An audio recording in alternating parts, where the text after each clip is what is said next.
55, 55 और 95 हर उम्र के अफराद के लिए यकसा मुफीद, मुफाद आम्मा का आलम बरदार। ज़रूर सब्सक्राइब करें, लाइक करें, शेयर करें और बेल आइकॉन प्रेस करें। Rabbani the scholar YouTube channel. बिस्मिल्लाहिर्रहमानिर्रहीम। अज़ीज़ान महफ़िल, आज यहाँ पर उर्दू मीडिया सेंटर पर मालेगांव शहर के मारूफ ड्रामेटिस्ट, एक अजीम फ़नकार और एक अच्छे मुबस्सिर मोहतरम हमीद शेख साहब अब इस दुनिया में नहीं रहे। उन्हीं की याद में यहाँ पर हम ताज़ियती नशिस्त का इनेकाद किए हुए हैं। आइए तिलावत कलाम पाक से आज की इस नशिस्त का बाकायदा आगाज़ करता हूँ। औज़ु बिल्लाहि मिनश शैतानिर रजीम। बिस्मिल्लाहिर्रहमानिर रहीम।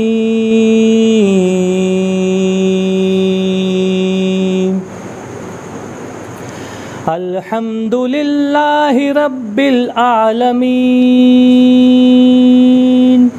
अर्रहमानिर रहीम, मालिकि यौमिद्दीन, इय्याका नअबुदु व इय्याका नस्तईन, इहदिनस सिरातल मुस्तकीम, सिरातल लज़ीना अनअमता अलैहिम गैरिल मग़दूबि अलैहिम वलद्दाल्लीन।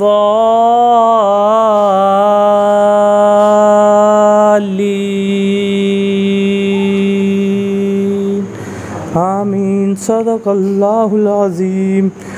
जैसा कि मैंने पहले ही कहा कि आज की ये नशिस्त जो है वो ताज़ियती नशिस्त है और हमारा अपना एक मिजाज रहा है, हमारी अपनी एक रवायत रही है, एक तहज़ीब रही है कि जब भी हम किसी तकरीब के लिए, किसी मामले के लिए हम जमा होते हैं तो हम में से ही हम किसी एक अमीर को मुंतखब कर लेते हैं जिसकी सरपरस्ती में उस पूरे प्रोग्राम को, हम उस पूरी तकरीब को पाया तकमील तक पहुंचाते हैं।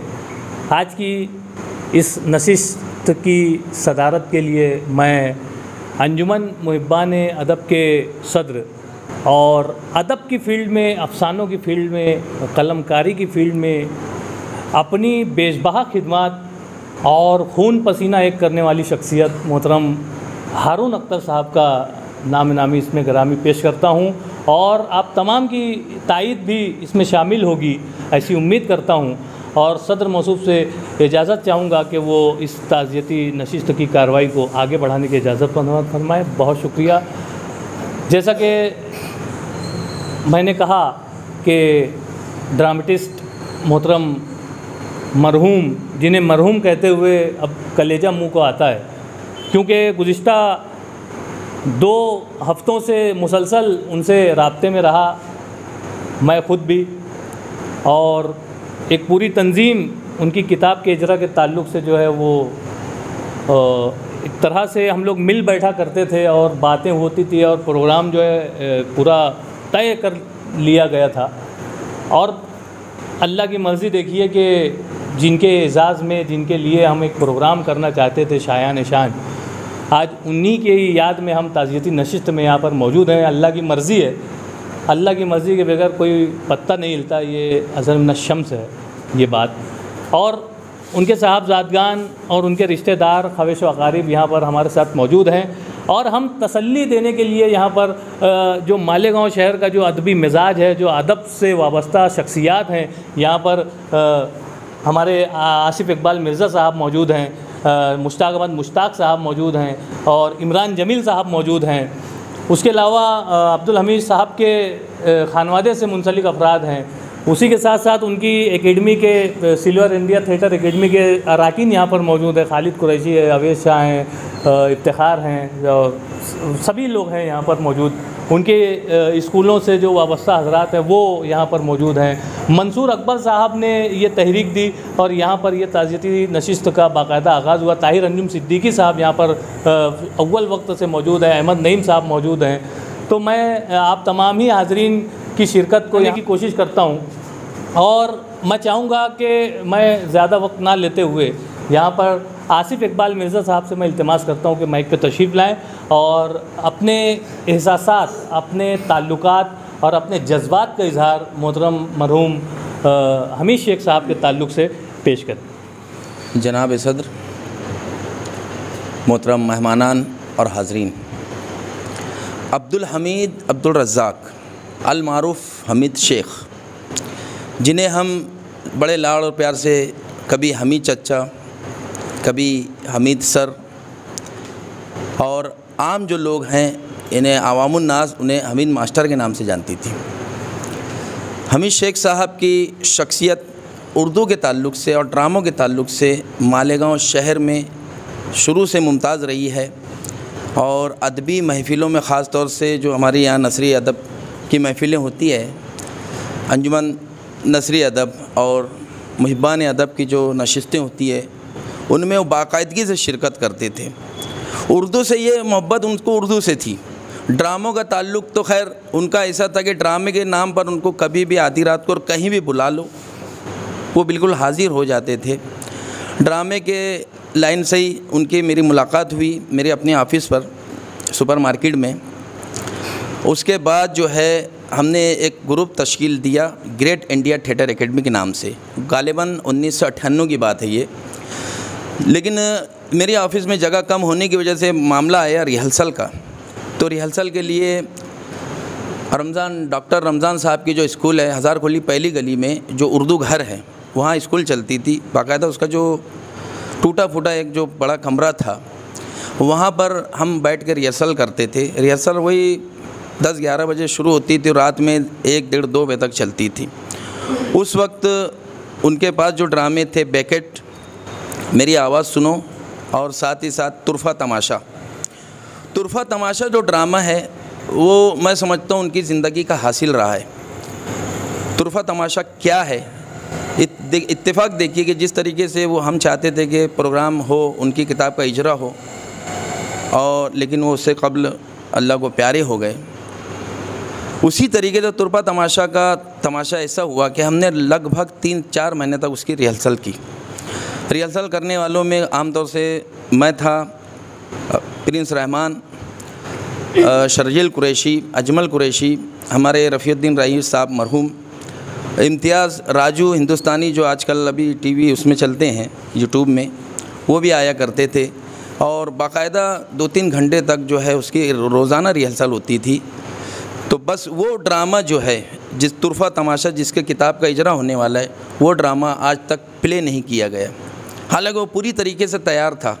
उसके 2 अहम किरदार थे, एक प्रिंस अब्दुल रहमान साहब निभा रहे थे, एक मैं था। मेरा जो किरदार था वो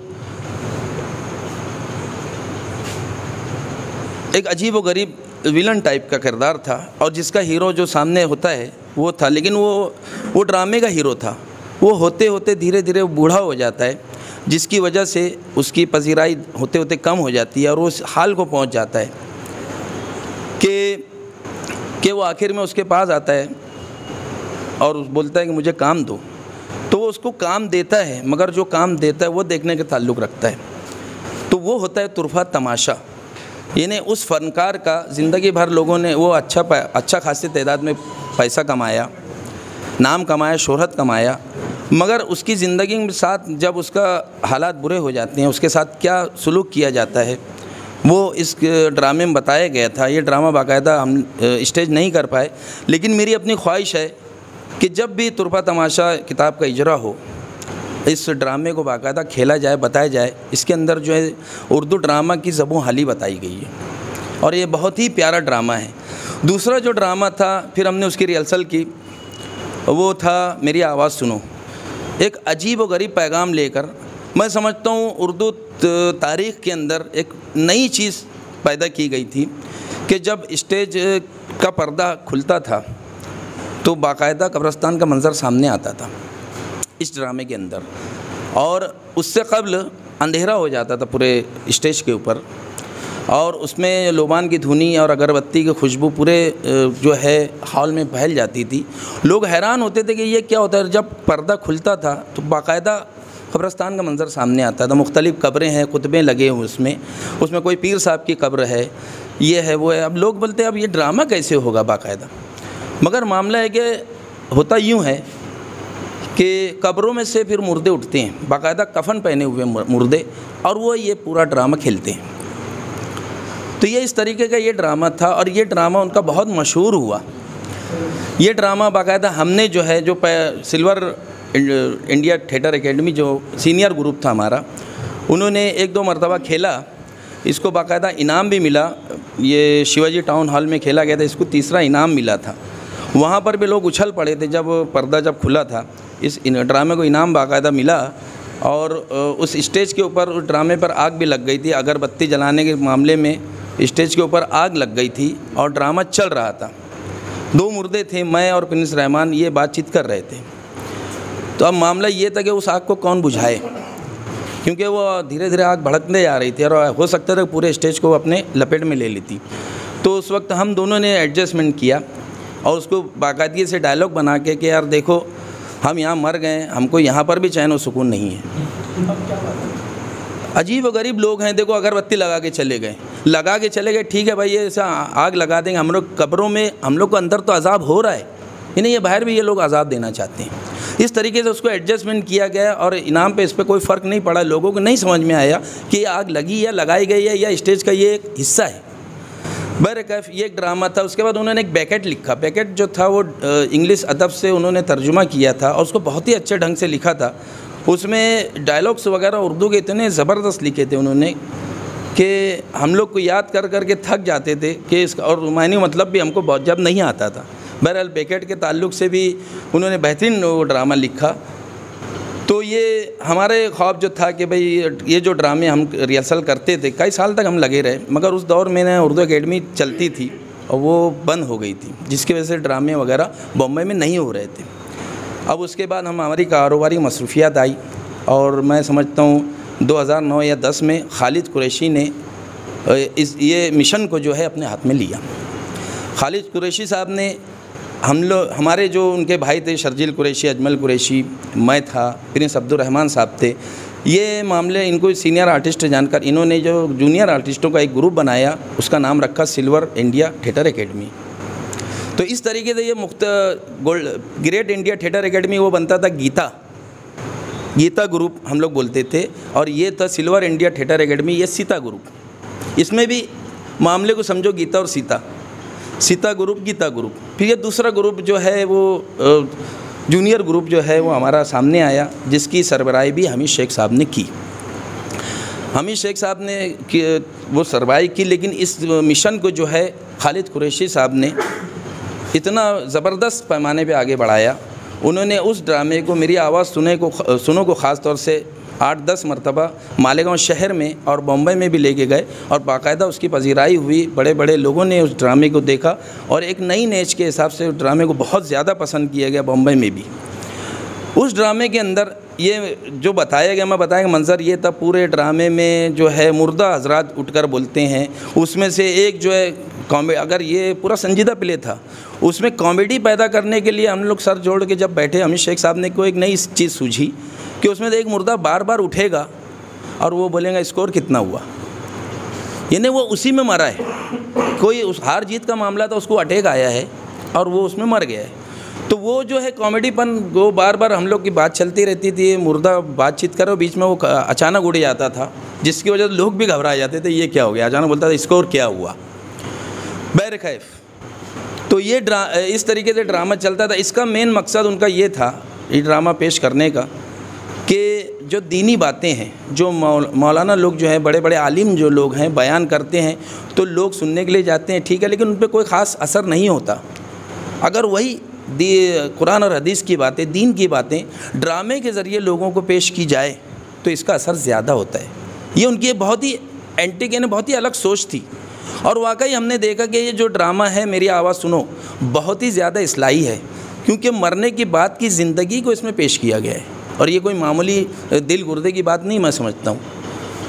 तो उस हिसाब से उस ड्रामे के अंदर बताया गया तो अच्छी रूहें हैं, बुरी रूह है, उनको किसी को अजाब हो रहा है, किसी को ये हो रहा है, वो पुरानी ज़िंदगी जब बताते हैं तो बाकायदा जो किरदार है वो वहीं जगह पे खड़े हो जाता है, उसका जो जवानी है या उसका जो किरदार है, उसका हमजाद जो है वो निकल के वहाँ किरदार करता है इस ड्रामे में। यानी कि हैरत अंगेज़ एक नई चीज़ उन्होंने पेश की थी कि एक आदमी अगर एक लीडर है वो मर चुका है और वो बहुत कमीना लीडर था, वो लीडर बताता है मैं ऐसा हुआ था, देखे मेरे यहाँ पर यह ऐसा चल रहा था, वो जाकर वो जगह पे खड़ा हो जाता है और वो खड़ा रहता है जब तक सामने दूसरे किरदार वहाँ पर वो किरदार उसका अदा करते हैं। तो एक नई चीज़ हमारे भी सामने आई और जैसे ही वो मामला ख़त्म होता था फिर ये लोग चलना शुरू करते थे, डायलॉग्स आगे का बढ़ता था। तो आखिरी में ये बताया गया उसमें कि जो अच्छे लोग हैं, जो नेक अमाल करते हैं, उन्हें जन्नत में उनको जगह दी जाती है और बाकायदा वो जन्नत में जाते हैं, और जो बुरे लोग हैं बाकायदा उनके ऊपर अजाब नाजिल होता है। तो ये ड्रामा इसलिए उनका फेमस हुआ कि इसके अंदर जो है ना एक नई चीज़ पेश की गई थी। बेकेट तो बहरहाल हो नहीं पाया कि वो, मैं समझता हूँ वो उसमें शामिल है या नहीं, किताब में मालूम नहीं। बहरहाल वो बेकेट भी बहुत अच्छा उनका ड्रामा है, और जो समझता हूँ तुरफ़ा तमाशा जो है वो मेरी ख्वाहिश है कि उसको खेला जाए। वो आज नहीं, जब भी उनके किताब का इजरा होगा उनकी याद में ये ड्रामे पेश करके हम उनको खराज अक़ीदत पेश कर सकते हैं। बहरकैफ़ अब मैं सिलसिले को थोड़ा आगे बढ़ाता हूँ। खालिद सरहद ने जब खालिद कुरैशी ने जब अपनी कमान संभाली, हमीद शेख साहब की एक आदत ऐसी थी कि हमने भी कई बार, मैं ख़ुद, प्रिंस रहमान और खालिद कुरैशी साहब ने, हमने घर जा के उनको डायरी दी, उनको पहले अच्छी डायरियाँ दी, महंगी ले जाकर। उसके बाद जो है हमने रजिस्टर ले आके दिए, उसके बाद 100-200 सफ़े की ब्याज दी, फिर 100 सफ़े की दी, लेकिन उन्होंने कभी उसके ऊपर कुछ नहीं लिखा।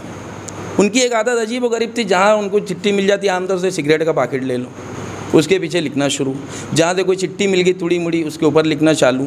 इस तरीके से उनके कई पलंदा वो जो है ना ऐसे जमा हो गया, जेब में जमा हुआ, कहीं इधर जमा हुआ, उधर जमा हुआ। अब एक टाइम खालिद कुरैशी साहब को जो है ना वो अजीब गरीब ये ख्याल आया, वो गए, बोले जितना पलंदा सब मेरे को दे दो। तो छोटी छोटी चिट्ठियाँ इधर उधर से सब जमा करने के बाद खालिद ने किताब की शक्ल उसको दी। बाकायदा तुरफ़ा तमाशा या ये वो इधर उधर ही मिल रहा था, उनके पास कहीं नहीं था। कुछ मेरे पास है, कुछ प्रिंस रहमान के पास है। खालिद कुरैशी ने काफ़ी मेहनत की, सब के पास से चीज़ें जमा करने के बाद उसको किताब की शक्ल दी। तुरफ़ा तमाशे के नाम से किताब जो है वो छप चुकी है, जिसका इजरा होने वाला था और इंशाल्लाह होगा। बहरकैफ़ एक बड़ा काम खालिद कुरैशी ने किया। लोग कहते हैं कि भाई हमीद शेख साहब के 2 लड़के हैं, लेकिन मामला ये सामने आया कि नहीं भाई, हमीद शेख साहब को 3 लड़के हैं, तीसरा लड़का खालिद कुरैशी है। क्योंकि उन्होंने उनके घर में जाकर जो जगह बनाई, उनके लिए जो मेहनत की, उनके लिए जो उसके दिल में जो मोहब्बत थी, वाकई वो देखने के लायक है और काबिल सताइश है। तो वो किताब जो है उसका इजरा होगा। हमारे हमीद शेख साहब तो खैर पढ़े लिखे थे ही थे, वो जो है कमांडो थे, इन्हें फ़ौज में थे मैं सुना। उसके बाद जो है उनके पैर में शायद गोली वगैरह कतरा के चले गई थी, जिसकी वजह से तो हल्का सी उनमें चलने में थोड़ा लंगड़ाते भी थे। तो उस वजह से वो फ़ौज से हटे और रेलवे के अंदर जो है उन्होंने वहाँ नौकरी जाकर की। रेलवे में भी वो कोई ऑफिसर थे, मगर वहाँ भी उनका जो मिजाज था वो कुछ हट कर था, कुछ हट कर काम करने वाला था। वहाँ के लोगों से कुछ मिजाज नहीं मिला या क्या मामला, वो मालेगांव चले आए वापस। यहाँ आने के बाद उनका जो था मराठी से उनको बहुत मतलब मराठी अच्छे खासे मराठी दांत थे, संस्कृत उनको आती थी, संस्कृत ज़बान से भी अच्छी तरह बाकायदा वो बोल लेते थे, मानी मतलब समझा सकते थे। उसके बाद हिंदी भी उनकी बहुत अच्छी थी। उर्दू से खैर उनको बहुत ज़्यादा रग़बत थी कि उर्दू ताल्लुक़ से। इंग्लिश भी उनकी बेहतरीन थी। बेकेट का ड्रामा जो था उन्होंने इंग्लिश से ही तर्जुमा किया था। तो मुख्तलिफ़ ज़बानों पर उनको बहुत अच्छा उबूर हासिल था। उन्होंने एक ख़ास काम ये कि अपने बच्चों को बेइंतहा तालीम दी। बहुत ही गुर्बत में उन्होंने रह कर काम किया, लेकिन बच्चों को बेपनाह पढ़ाते रहे। आज हमारे नवीद सर जो हैं वो फार्मेसी कॉलेज के अंदर जो है वो ऊँचे मर्तबे पे है। हमारे जावेद भाई है, वो भी अच्छे तालीम आता है। उनकी जो दुख्तर है उन्होंने भी काफ़ी लंबे पैमाने पर तालीम हासिल, मैं समझता हूँ डबल BA में वो कुछ है। तो तालीम के मामले में उनकी गुर्बत हायल नहीं हुई। एक वक्त ऐसा आया कि जिसको बोलना चाहिए कि एक वक्त ऐसा आया कि खाने के लाले पड़ गए, जिसको बोलते हैं हम, कि हमीद शेख साहब के जो भी काम वो नहीं चल रहे, उनकी जो बीवी थी वो कुरान शरीफ वगैरह पढ़ा कर जो है उन्होंने गुज़र बसर किया। उसके बाद हमीद शेख साहब का काम चला, फिर उन्होंने अपने बच्चों को तालीम दी और उसके बाद आज बच्चे आला मनसब पर कायम हैं और बहुत अच्छे पैमाने पे उन्होंने उनको डेवलप किया, घर वगैरह अच्छा बनाया। यहाँ तक कि 2-3 साल कबल हमीद शेख साहब को उन्होंने गाड़ी दी कि अब आप साइकिल नहीं चलाएँगे, अब आप गाड़ी से घूमिए। तो फिर आप लोग ने देखे कि वो हमीद शेख कुछ अलग थे, तो उनकी जो अपनी मेहनत थी वो मेहनत जो है वो यहाँ पर काम में आई। बैरकैफ़ अल्लाह उनकी मग़फ़िरत फ़रमाए और उन्हें गरीब रहमत करे और हम सबको और तमामी जो पसमानगान हैं, उनके शागिर्दान हैं, सबको सब्र जमील अता फ़रमाए कि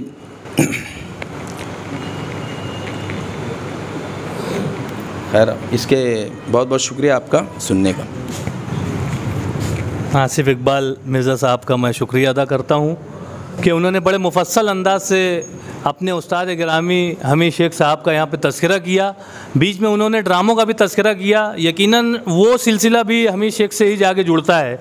बहरहाल वक्त का लिहाज रखते हुए मैं यहाँ पर मोहतरम ताहिर अंजुम सिद्दीकी साहब से इल्तिमास करता हूँ कि माइक पर तशरीफ़ लाएँ और अपने एहसासात और अपने जज्बात का रब्बानी दी स्कॉलर यूट्यूब चैनल इल्मी, अदबी, दीनी, मिली, समाजी, सकाफ़ती, तहज़ीबी, फ़लाही, तिब्बी, फ़न्नी, माशी, तिजारती, माशरती, इंतज़ामी, इनकलाबी, तहरीकी, तहक़ीक़ी, तकनीकी, तफ्तीशी, तामीरी, तालीमी व मालूमाती यूट्यूब चैनल ज़रूर सब्सक्राइब करें, लाइक करें, शेयर करें और बेल आइकॉन प्रेस करें। रब्बानी दी स्कॉलर यूट्यूब चैनल।